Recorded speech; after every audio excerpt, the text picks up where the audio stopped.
Alright, hold on. What is this?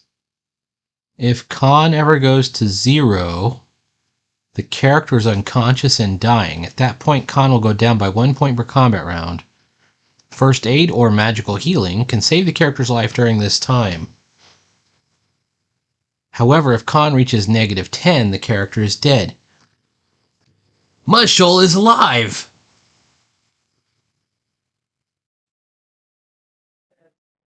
Okay, what's up, everybody? Well, every once in a while you find out you've done it a bit wrong.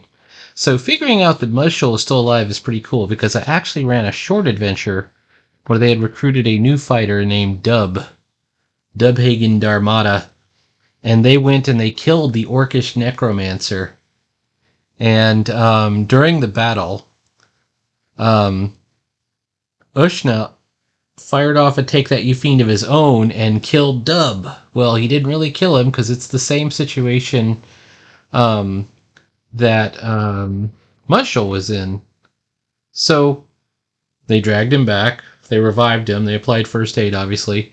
He was down 5 hit points, so he had 6 left, and he took looks like a 14-point Take That You Fiend. So if he's at 6, he would have been down to -8, and by the time they saved him. So I think Dub would have lived as well.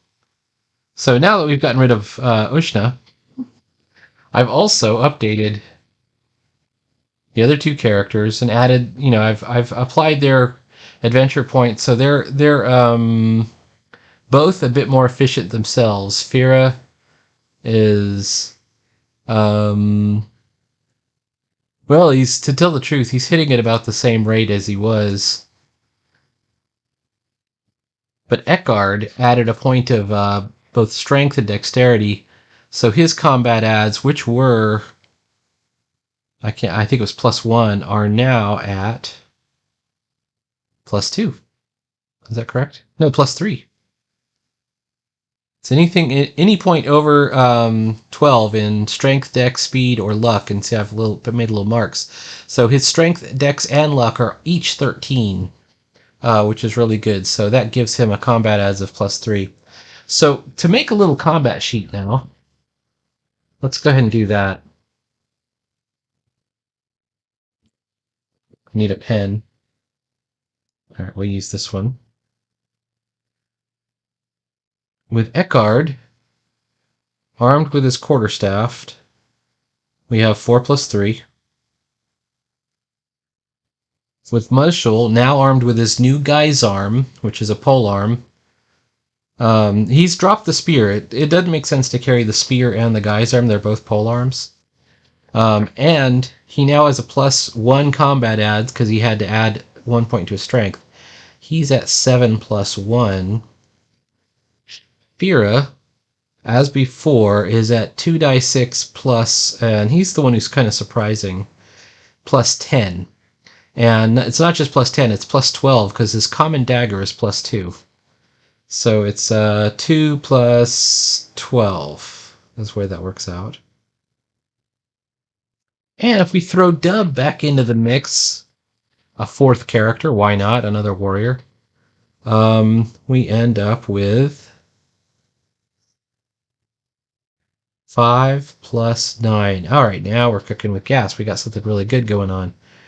That's 4 and 12 is 16. 16 and 9 is 25.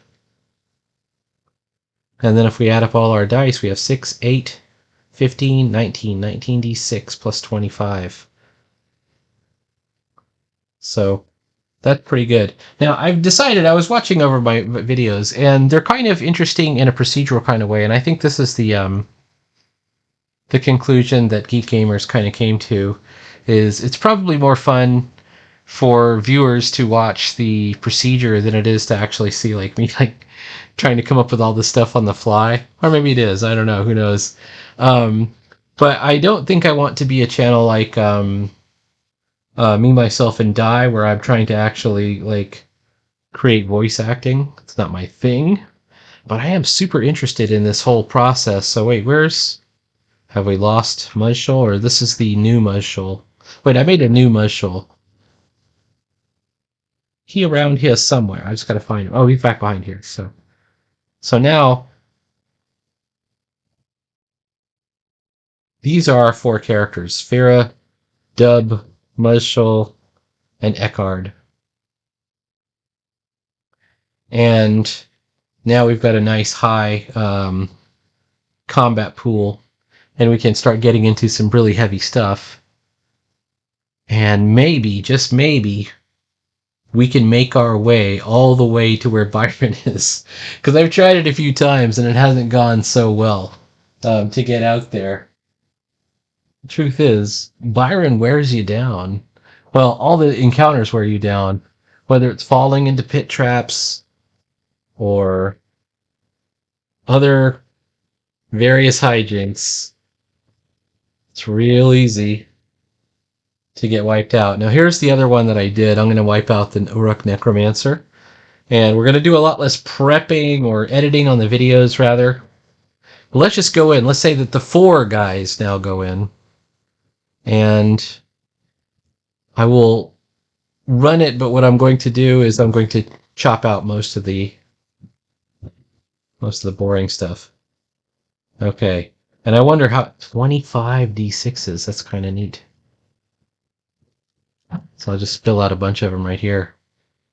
So to begin with, let's just explain Dub, Muzz, Fira, and Eckhard head back to Sylfgandir. This is actually their third expedition.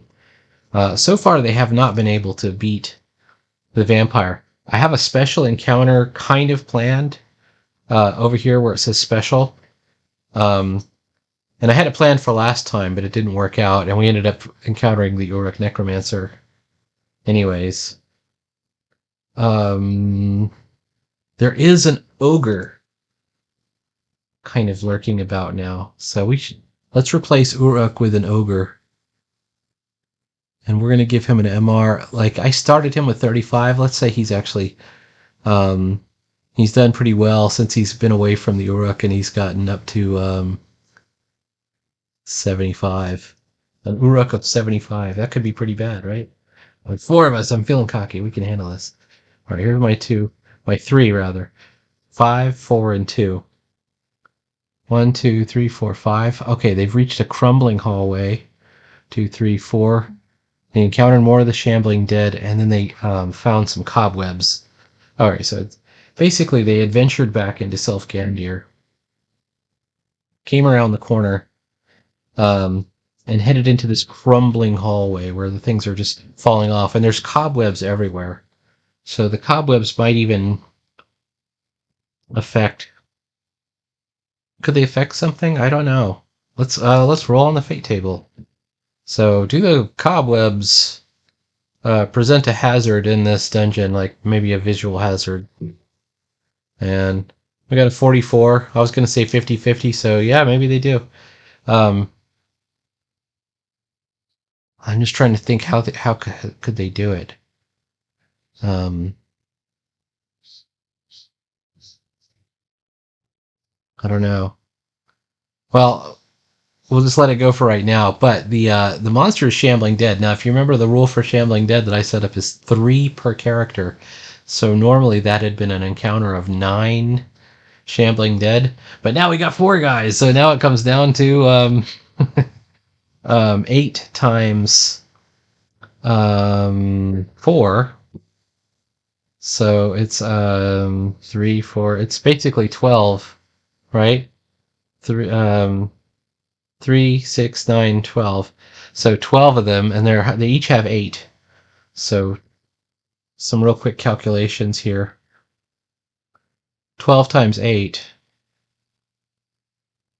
So that is a monster encounter. Oh, this is going to be tough, of 96. Or will it be tough? I don't know. We're going to write this down as 96. Now remember, each 8 points of these represents 1 zombie coming around the corner. All right. The other thing oh, by the way, and how to do this, you take this number divided by 10, and that gives you 9 plus 1. You add one in. So we got 10d6, and then you add half of the adds, so plus 45. No. Well, 45 would give us 90, so it's 48. All right, now we've done it correctly. And then the other norms that I have, 3, 6, 9, 10. The other norms that I have is I want to have the monsters rolling first. Another thing I found out is missile weapons. Don't sleep on the missile weapons, although all of my guys do not have missile weapons. Missile weapons are really cool in that you have to roll a skill check to make them hit. But if you miss the skill check, you still roll the damage dice and they add into your monster pool. But if you do roll your skill check to hit, it comes right off the MR of the monster. You hit something and you're taking damage off of it. So it's not as it's not like you have to keep comparing dice pools. You actually get to like cut something off the monster each time, which is really cool in my opinion. All right. I see one spite for the zombies. 16, 20, 25, 30, 34, 34 and 48 is 70, 82. 82. All right. Here's my roll for the boys. They get 19 dice. 1, 2, 3. Is this correct? 11 and 8. Yeah, 19 dice. 3, 6, 9, 10, 11, 12, 13, 14, 15, 16, 17, 18, 19. I wonder if can't say Andre feels bad about making people roll so many. Some people just love rolling lots of dice and counting them up. It is kind of cool to roll a big handful of dice. All right, here we go. And I dropped one. Let's re-roll this dice. 6. Oh boy, I did tons of damage. I'm just going to count all the 6s first.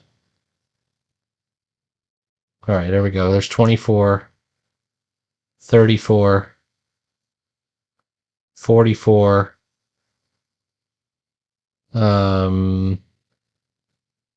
44 and 6 is 50.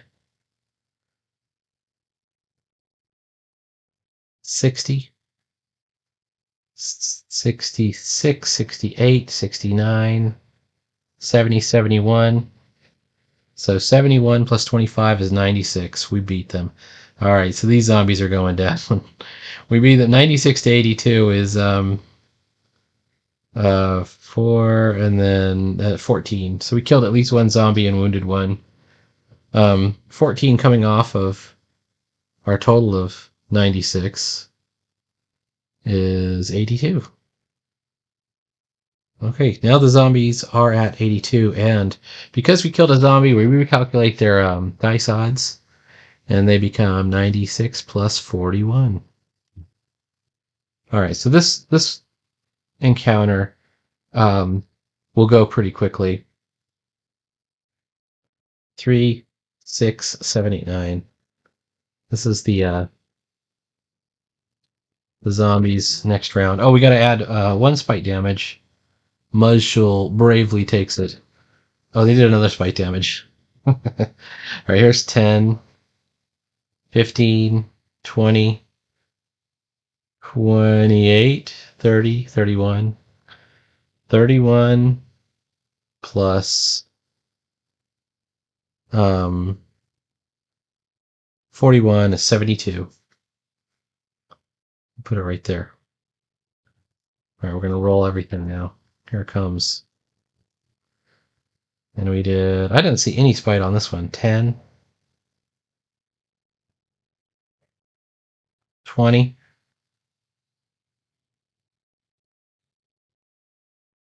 30, 40,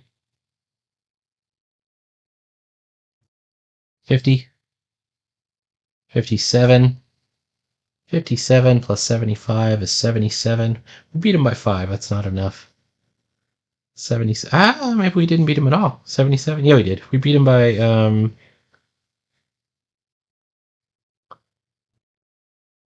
beat him by 5.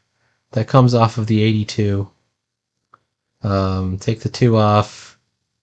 and then 3, so it becomes 77. 77 is their new number. Does that take out another one? Well, 77, it would be, I think we've killed another one. And when they were at 96, that's where they started out. They went down to 84, which we killed 1. I think we've killed 2. Because 77 divided by 8 would be 9. 1, 2, 3. We've killed 3. Well, it doesn't matter. We've killed 3 of them. Here's their new set of dice. 8d6 plus 35, 38. Right? 1, 2, 3, 4, 5, 6, 7, 8. And let's assign another spite damage. This one gets assigned to Dub. The Warriors are taking it. Cruddy roll, which is good. 10, 13, 20. 20 plus 38 is 58. So we just throw that down over here. And then we've got the full meal deal. Look at all them 6s. All right, we're just killing it today. That was a 6. Let's move that off. 6, 6, 6. That's 18. And 2 is 20. That was a 5, I think, or a 4. So that's 20, 30, 40, 50, 60, 65. 65 and 25 is 90. So 90 minus 58. I think we got him at this point. We did 40. 32. Yeah, 32. So what do we have him at? 77. We got him done at 32. 45. All right. They're getting wiped out pretty quickly. So the whole encounter now is at 45, which is 5d6 plus 22. We assigned our spite. They didn't do any spite last time. Here's the third round. No spite. 10, 15, 18, and 22 is 40.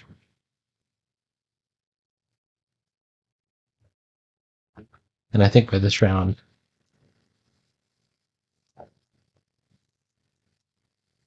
I need both hands to do it. Quickly becoming unwieldy. I think that this is the round that wipes them out. So 1, 2, 3, 4. That's 24, 34, 44, 45. That matches their whole thing. So all of this is damage. 7. There's 10, 16, 17, 18, and 8, 26. Well, they're kind of hanging on. 45 minus 26 is 19. And which would have been, as the zombies fall to the wayside, 19 is 2d6 plus 10. No, plus 9. So they won't last another round. So I'm just going to roll there, see if they got any spite. And they don't. And we managed to take them the rest of the way down.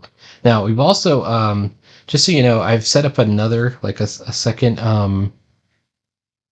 norm that we're going to do in this Tunnels and Trolls campaign, and that is monsters have treasure about half the time, about 50% of the time. And I rolled a 46, so they have the treasure. And the treasure is 2d6 times a multiplier, or no, it's the monster rating times a multiplier of 1d10. And we roll whether it's copper, silver, or gold, okay?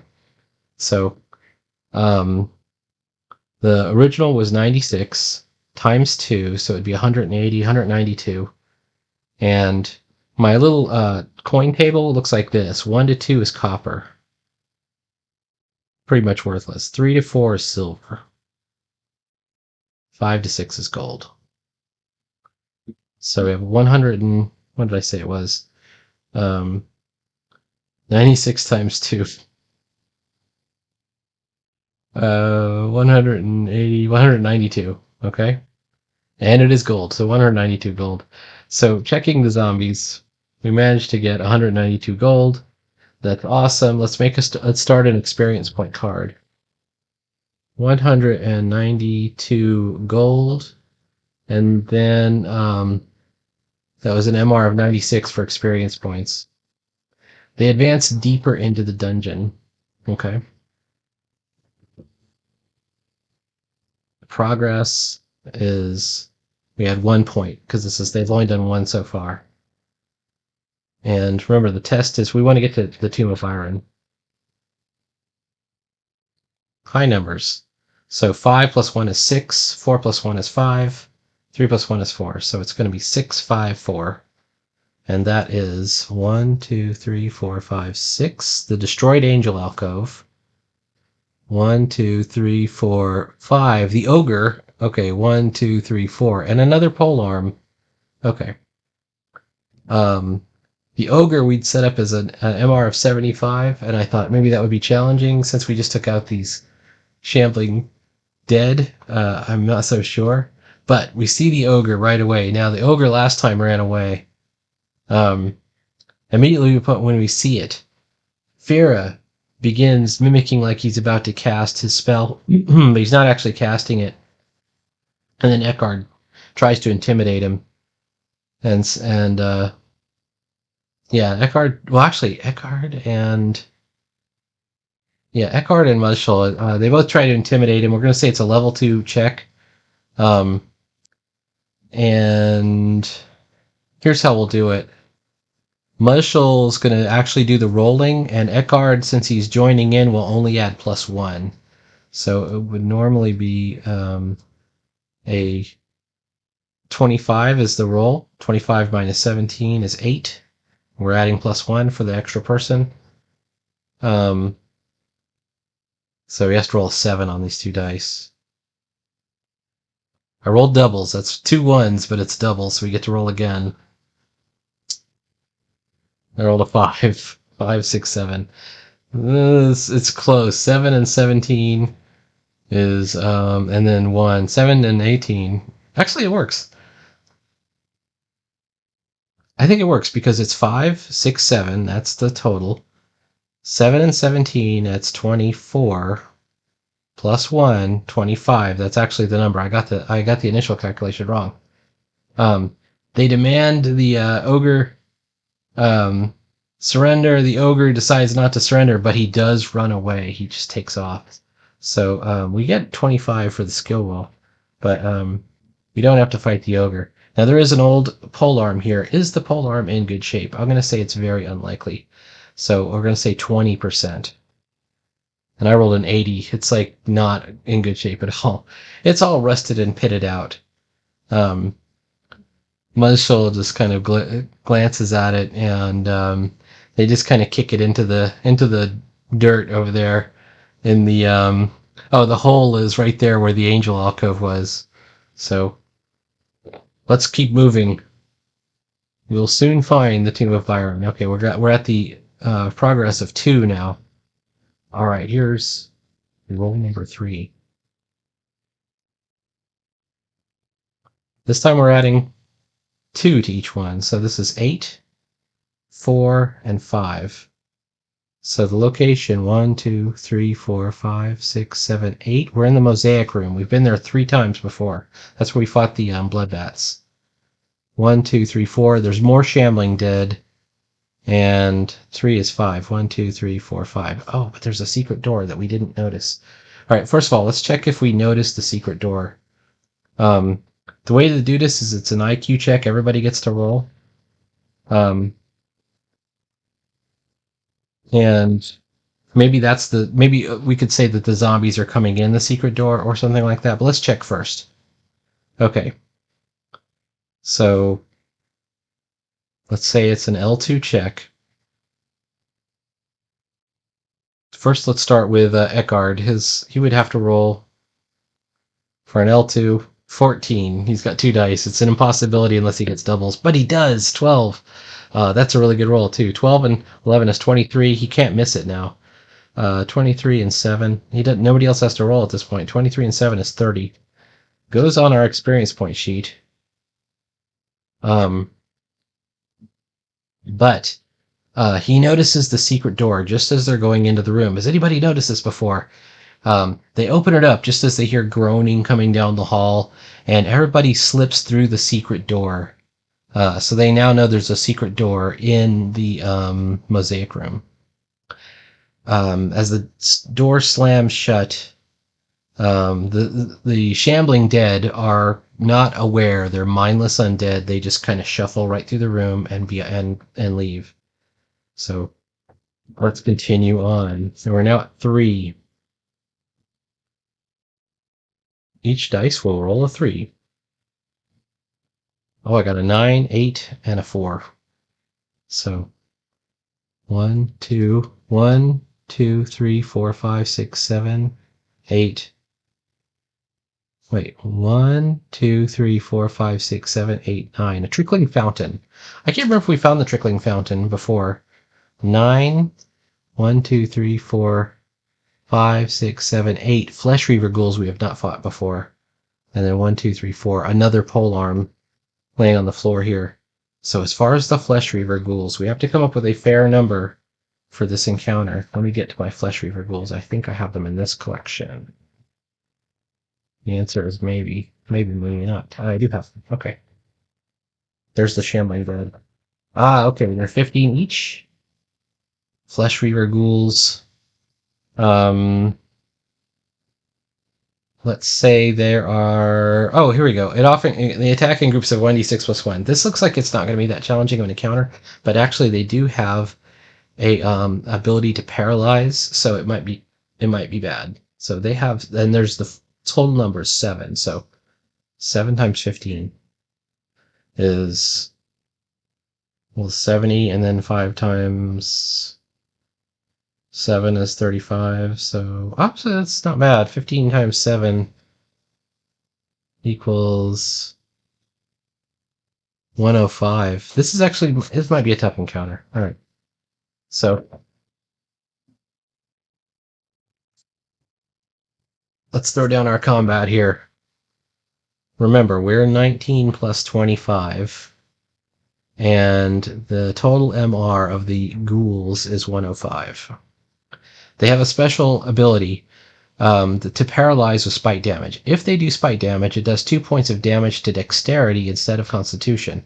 And if a character is reduced to 0 dexterity, they're paralyzed and cannot move or act until they get brought back to town and healed. So basically, it ends the adventure if they get, for them.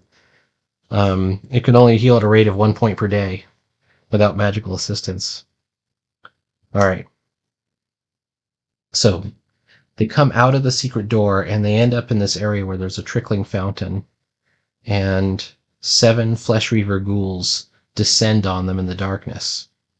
We like to roll the monster attacks first, and 105 equals 11d6 plus 52, which would seem to be pretty challenging right there. 5, 6, 7, 8, 9, 10, 11. We do have a couple of aces up our sleeves, which is, if we want to, we can cast spells. And it might be a good idea. I was kind of saving my spells to actually fight the vampire at the end. But let's see how we handle this first round. And they're doing spite, by the way. They did 2 points of spite to somebody. There's 12.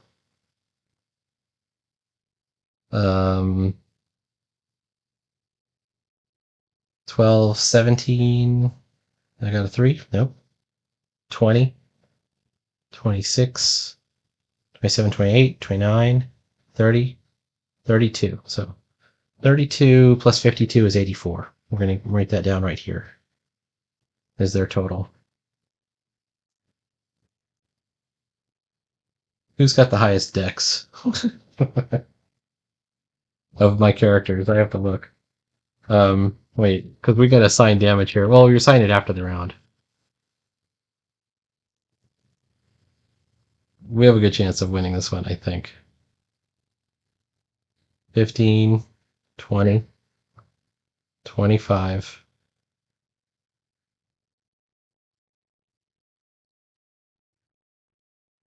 30, 35, 40, 45,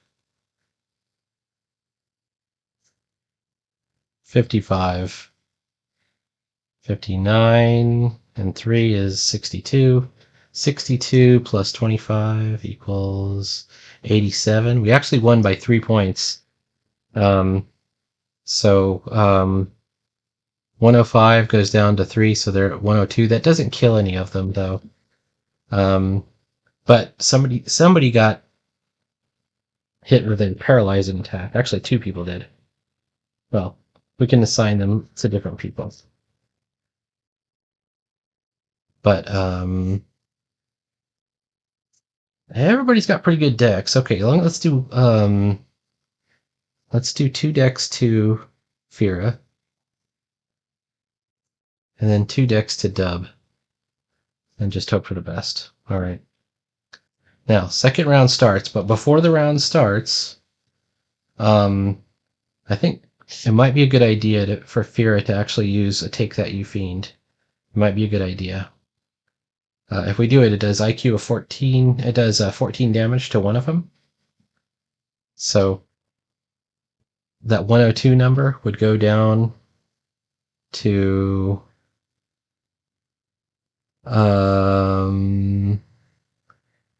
88, I think. 88, yeah. Goes down to 88. And I believe, let me just roll this. 88 divided by 15. Yes, we've killed. Now there are 6 ghouls. So we killed one of the ghouls. That means they get a new combat calculation. So they are now down to 96 plus 44. Okay. Here's their roll. 4. Okay, we got to let's mark off Fear's wizardry points. It's 4 points, I think. He's got to focus, so he takes off 1 point. Okay. 96. 4, 5, 6, 7, 8, 9. All right, pray for no 6s. Because even after the battle, the dex is not coming back. 12. 13, 14, 15, 16. We got 2. That's 2 spite right there. 16, 19, 29, 35. 35 and 44. 35 and 44 equals 79. So that's our total. All right, let's mark off our... I'm going to take 2 more to Fira and 2 more to Dub.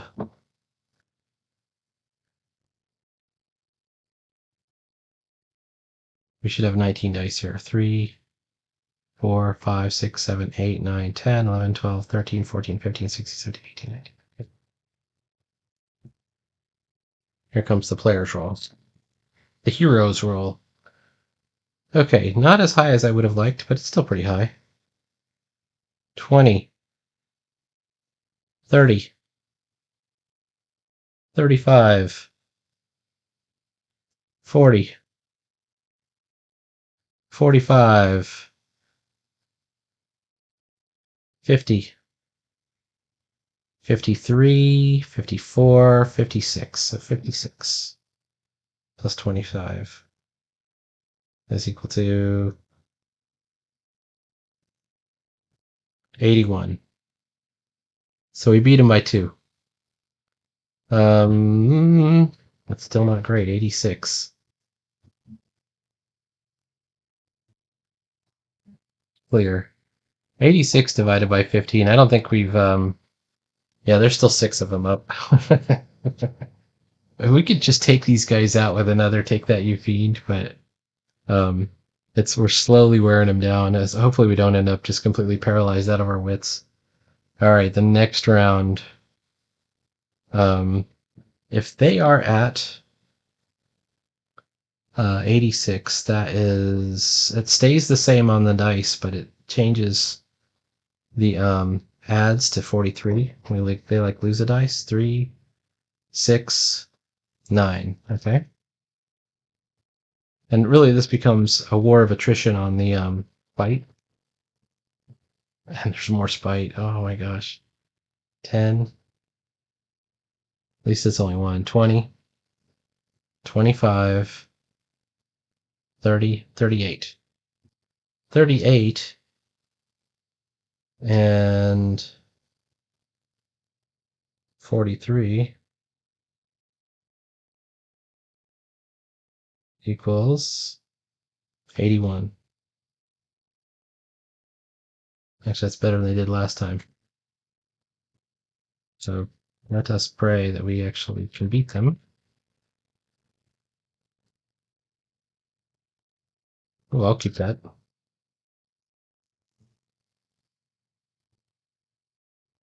All right. 6. 6. We're at least doing spite. All right, so we've done 12, 16, 20, 30, 35, 40, 45, 50, 55, 60, 66. 66 and 25 is 90. So we brought him down another 9 points from over the 86. 9 points. Now they're at 75. Now, I think that does actually equal another dead zombie. Yeah, there's exactly 5 left now. So that changes their odds to 8d6 plus 34. No, 30. What's 75 divided by 2? 35 is 70, so 37. Right there. 8d6 plus 37. However, we did take some spite damage. This time it'll be Eckard who gets spited. So they're losing. Our heroes are losing dex points and they're losing. Um, yeah. So we're getting worn down slowly but surely. They haven't won. They haven't won a combat round yet, but they've been doing some real damage with that paralysis attack. All right. So if it's 8d6 plus 37, that's 3, 4, 5, 6, 7, 8. We're just gonna move these off. 3, 1, 2, 3, 4, 5. All right, here it is. This one's not a spite attack, so that's good. 15, 20, 27, and 3 is 30. 30 and 37 is a total of 67. All right. All right, excellent. Tons of damage. Oh, if this would have been a real combat, look at that, 6 points of damage.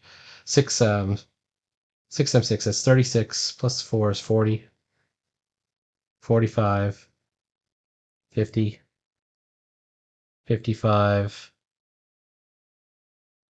60, 65, 70. 70 and 25 is 95. That's our best roll yet.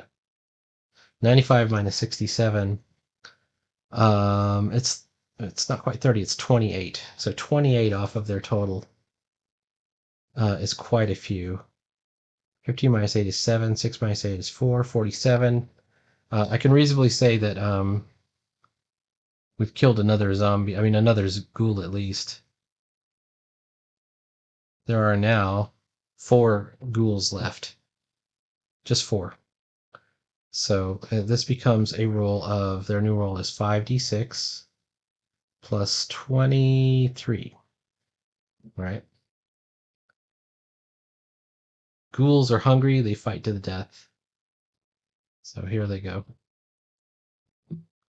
No spite, thank goodness.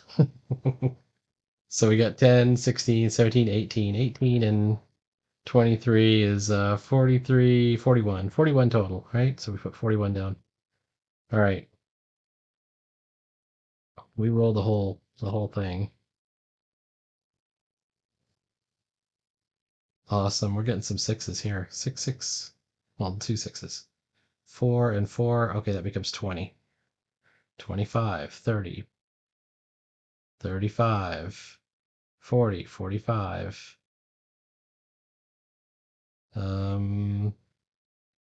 50, 62, 65, 71 plus 4 is 75. Not a great roll for us,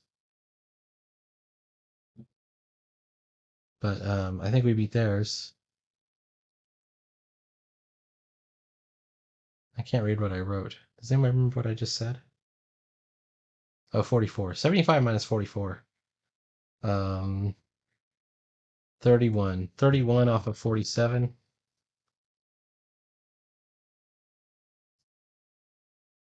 That is 16. That is 2 ghouls, one of which is grievously injured. Okay. So basically, they're going to get to roll 2d6 plus 8. And we're just checking for spite damage at this point, which they do 1. So they're going to do um, another 2 to Fira. And at that point, we wipe them out. Okay. Now, when they started out, they were a 105. 50% chance they have treasure. Straight roll. Hang on. Where'd my other dice go? There it is. 50% chance. That's 1 through 50. They don't have treasure. Okay, fair enough. But there is a halberd here. Is this halberd working? I think it's 20%. Only a 20% chance it is. But look, I got a 19. So this is actually a pretty good halberd. Now, is the question: is it a small, medium, or large halberd, or polearm? This is a large polearm. Um, Now, unfortunately, they're too heavy for anybody in this group to wield. But large polearm, we pick it up. All right, we'll sell it in town. So large polearm, that goes on our treasure list. Um, and where's our experience point list? I think it is. I put it on a little piece of paper. I can't find it. Here it is, right here. Large polearm, like a halberd, and that's a 105. Okay. Was that our third encounter in the dungeon? Yeah, so now we're up to our fourth.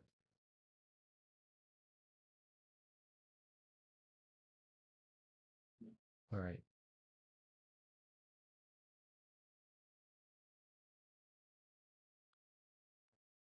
Here we go. Oh no.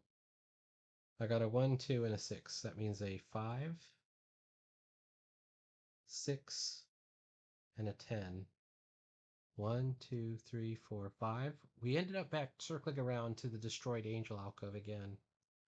1, 2, 3, 4, 5, 6 grave rats. There are some grave rats. And then 1, 2, 3, 4, 5, 6, 7, 8, 9, 10. We find a strange helmet. Um, So the grave rats, it's possible we might be too tough for them.